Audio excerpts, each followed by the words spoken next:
Hello students, today we will discuss our next topic. There are some of few terms placed on the basis of wave theory, that is wave motion. First of all, wave velocity, particle acceleration, phase and phase difference. Clear? आज हम ये few terms करेंगे किससे related? Wave motion से related है जो. First of all, wave velocity. It is the velocity with which a progressive wave travel through the medium.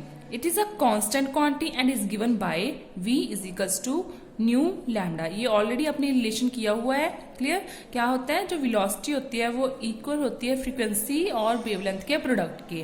तो ये सारी की सारी पूरी की पूरी जो वेव है उसकी वेलोसिटी है. मींस उस पूरी वेव का फ्रीक्वेंसी कितनी है और उसका lambda that is a wavelength कितनी है पूरी की पूरी वेव की जो मोशन में है. तो उसको हम क्या कहेंगे, वेव वेलोसिटी. इसमें म्यू आपकी फ्रीक्वेंसी है और लैम्डा आपका वेवलेंथ है किसी भी वेव का. ठीक है. उसके बाद नेक्स्ट है पार्टिकल वेलोसिटी. पार्टिकल मींस आपकी पूरी की पूरी वेव है जो कि नंबर ऑफ एटम से मिलकर बनती है या पार्टिकल्स कह सकते हैं. ठीक है. तो वो हर एक पार्टिकल की वेलोसिटी कितनी है वो इसमें फाइंड आउट करेंगे. The instantaneous particle velocity of a particle is defined as the time rate of change of its displacement at that time. Means किसी भी गिवन टाइम पर किसी भी टाइम पर निकाल सकते हैं और एट एनी टाइम उस जो पार्टिकल है जो उसका पोजीशन चेंज हो रही है तो उसी को हम वेलोसिटी कहेंगे. और ऑब्वियस है आपके पास वेलोसिटी किसके इक्वल होती है, velocity is change in displacement with respect to time. जैसे प्रीवियस वीडियो में मैंने आपको इक्वेशन ड्राइव करवाई थी किसी भी वेव इक्वेशन की, that is the progressive wave की. क्लियर? तो उसकी जो वाई डिस्प्लेसमेंट आई थी आपकी किसके इक्वल आई थी, R sine 2 pi by lambda we T minus x. ये प्लस और माइनस भी आपको बताया था. आप इसमें प्लस माइनस के साथ भी कर सकते हो, चाहे एक साथ. अलग अलग करने की जरूरत नहीं है. आप क्या कर सकते हो, यहाँ पे जैसे माइनस दिया हुआ है तो आप सीधा एक इक्वेशन में that is y is equals to r sine 2 pi by lambda. Okay. और वी टी माइनस एक्स है ना, तो उसकी जगह पर आप ऐसे लिख सकते हो we T plus minus x. Means एक ही इक्वेशन में दोनों डिफाइन कर सकते हो. We T plus minus x लिख दिया.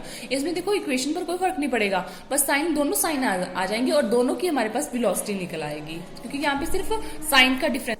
तो वेलोसिटी यू से डिफाइन किया that is d y by d t. तो y की वैल्यू यहाँ पे फिल कर दी हमने.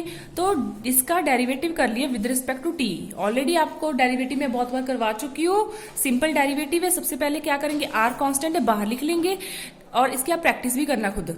साइन का डेरिवेटिव क्या आ जाएगा, कॉस पूरा का पूरा इसके साथ आ जाएगा क्योंकि साइन थीटा है, पूरा का पूरा थीटा मान के चलो. तो साइन थीटा का डेरिवेटिव कॉस थीटा. उसके बाद हम क्या करते हैं, टी की तो जो टर्म है उसका हम क्या कर देते हैं, डेरिवेटिव कर लेते हैं. तो अब इसको 2 पाई बाई लैम्डा को अंदर लेकर जाओ तो 2 pi by lambda we T minus 2 pi by lambda X आ जाएगा. एक्स तो इंडिपेंडेंट है टी से तो इसका डेरिवेटिव तो 0 हो जाएगा. तो इस टर्म का कितना आ जाएगा आपके पास, 2 पाई बाई लैम्डा वी. ठीक है. तो इसका ये डेरिवेटिव आ गया हमारे पास. तो जितनी सी सारी कांस्टेंट टर्म है उसको हमने बाहर लिख लिया. तो अब यहाँ पे इसकी वैल्यू क्या है, 2 pi by r v upon lambda. Clear? उसके बाद आर हमने कॉमन निकाल लिया तो अंदर क्या रह गया, 2 pi V upon lambda. So V upon lambda की वैल्यू क्या आ जाएगी आपके पास, न्यू. जो अभी हमने पार्टिकल वेलोसिटी निकाली इसकी that is v upon lambda nu. तो यहाँ पे क्या आ जाएगा आपके पास, 2 पाई माई न्यू किसके इक्वल होता है, ओमेगा के इक्वल होता है. तो इसकी वैल्यू क्या आ जाएगी आपके पास आर ओमेगा. तो इसमें फिल कर दिया हमने इसकी जगह पर. सो आपकी वेलोसिटी कितनी आ जाएगी, r omega cos 2 pi by lambda we T minus x. तो उसके बाद मैक्सिमम वेलोसिटी आ जाएगी. उसके बाद क्या है, जैसे होता है कॉस 0 हमारे पास कितना होता है, 1 होता है. ठीक है.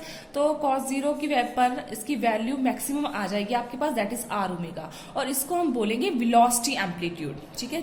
हमने पहले एम्पलीट्यूड डिफाइन किया है, अब यहाँ पे ओमेगा आ गया दैट इज एंगुलर फ्रीक्वेंसी. तो ये क्या बन जाएगा आपका वेलोसिटी एम्पलीट्यूड. तो ये आपकी आपकी वेलोसिटी ऑफ द पार्टिकल. तो उसके बाद नेक्स्ट है हमारे पास पार्टिकल एक्सेलरेशन. सेम एक्सेलरेशन आपको पता है that is a d v by d t that is change in velocity with respect to time. तो यहाँ पे हमने u की वैल्यू मीन्स वेलोसिटी अभी जो निकाली है उसकी वैल्यू यहाँ पे रख दी.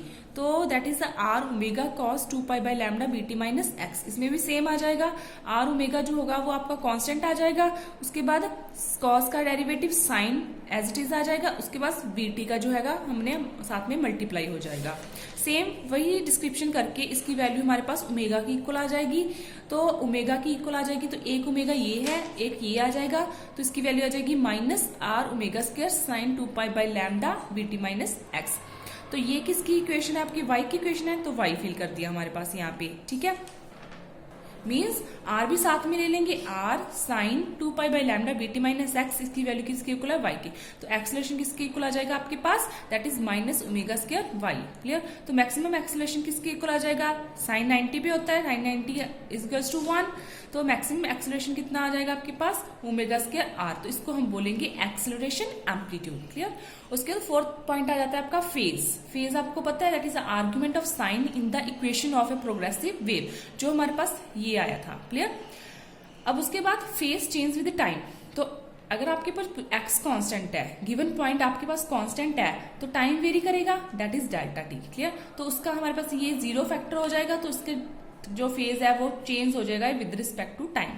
उसके बाद फेज चेंज विद पोजीशन, उसके साथ अगर आपके पास गिवन टाइम कांस्टेंट है तो जो आपका फेज है वो चेंज हो जाएगा विद पोजीशन एक्स, किसी भी पोजीशन एक्स के साथ। ठीक है, तो आपके पास इसका वैल्यू क्या आ जाएगा, दैट इज माइनस है, क्योंकि ये तो 0 हो जाएगा आपके पास, इसके साथ इसका तो कोई रिलेशन ही नहीं है, ये माइनस बाहर आ जाएगा, 2 pi by lambda delta x. Clear. तो ये एक एग्जांपल दी हुई है कि अगर आपके पास जो डिस्टेंस है आपका लैम्डा बाय 2 है, दैट इज डेल्टा एक्स, जो चेंज इन डिस्टेंस है वो लैम्डा बाय 2 है, तो लैम्डा से लैम्डा कट गया, 2 से 2 कट गया, तो आपका फेज डिफरेंस कितना आ गया, पाई।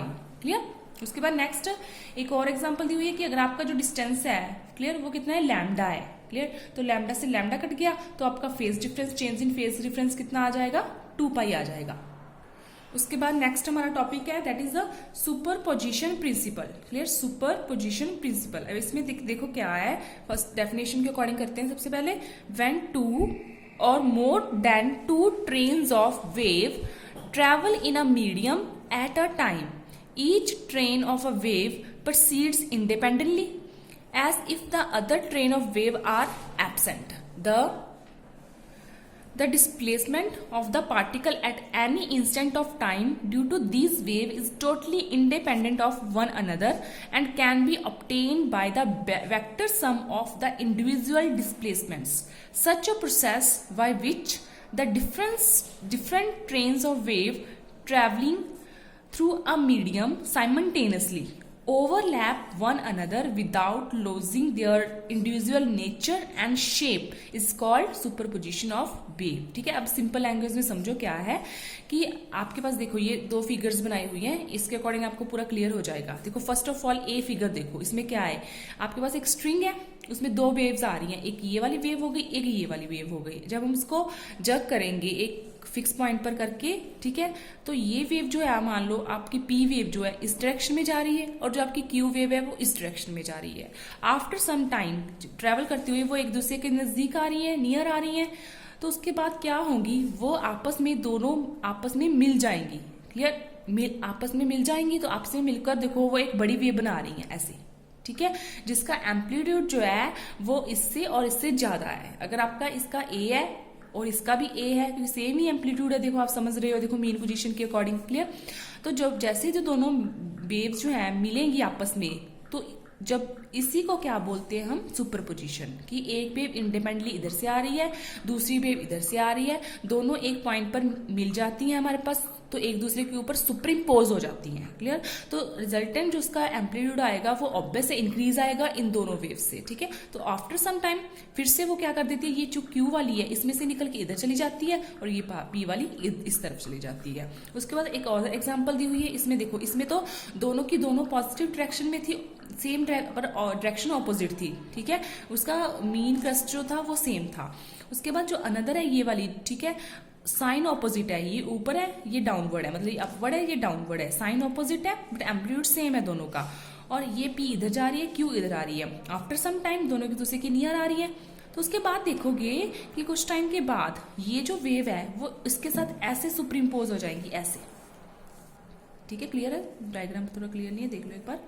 तो इसका एम्पलीट्यूड मान लो ए है, इसका जो होगा माइनस ए होगा, तो आपस में कैंसिल आउट हो जाएगा, ऐड हो जाएगा, तो ये इसके साथ कैंसिल आउट हो जाएगा, तो आपके पास एक सीधी वेव आपको स्टैंडिंग वेव मिलेगी। ठीक है, तो उसके बाद सम टाइम बाद ये जो पी है वो इस तरफ चली जाएगी और जो क्यू है वो इस तरफ चली जाएगी। तो इसी फिनोमिना को हम क्या कहते हैं, सुप्रीम पोजिशन प्रिंसिपल। ठीक है, कि एक वेव का दूसरी वेव के ऊपर सुप्रीम पोज हो जाना। क्लियर। तो इसके अकॉर्डिंग डेफिनेशन देखो, it state that when two or more waves travel in a medium in such a way that each wave represent its separate motion individually, then the resultant displacement of the particle medium at any time t is equal to the vector sum of the individual displacements। ठीक है, अभी हमने देखा ना, मान लो आपके पास n waves है, हर एक की डिस्प्लेसमेंट फर्स्ट की है y1, y2, y3 up to yn, तो टोटल डिस्प्लेसमेंट कितनी हो जाएगी आपके पास, सबका सम कर देंगे, हम ऐड कर देंगे। क्लियर।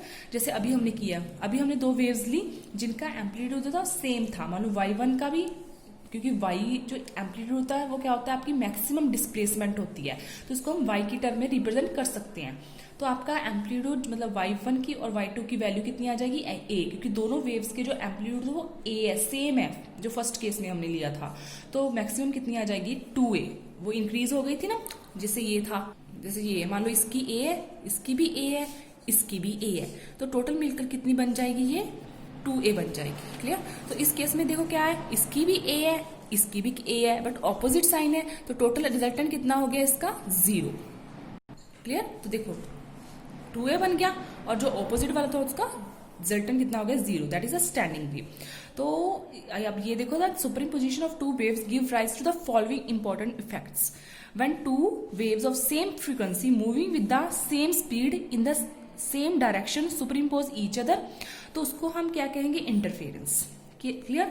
मीन्स अगर आपके पास दो वेव्स हैं जो कि सेम ही स्पीड के साथ और सेम ही डायरेक्शन में सुपरइम्पोज होती है आपस में एक दूसरे के ऊपर, तो उन वेव्स को आप बोलेंगे हम इंटरफेरेंस ऑफ वेव्स। उसके बाद सेकंड केस है कि अगर दो वेव है जिनकी फ्रीक्वेंसी सेम है, इसमें भी सेम फ्रीक्वेंसी थी, moving with the same speed but in opposite direction. Clear, opposite direction, तो उनको क्या बोलेंगे, रिजल्टेंट वेव्स को क्या बोलेंगे हम, stationery waves.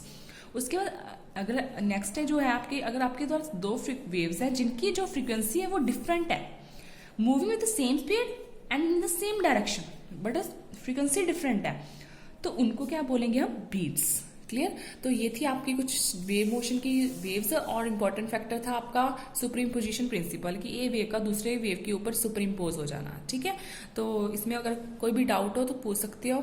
Okay, thank you.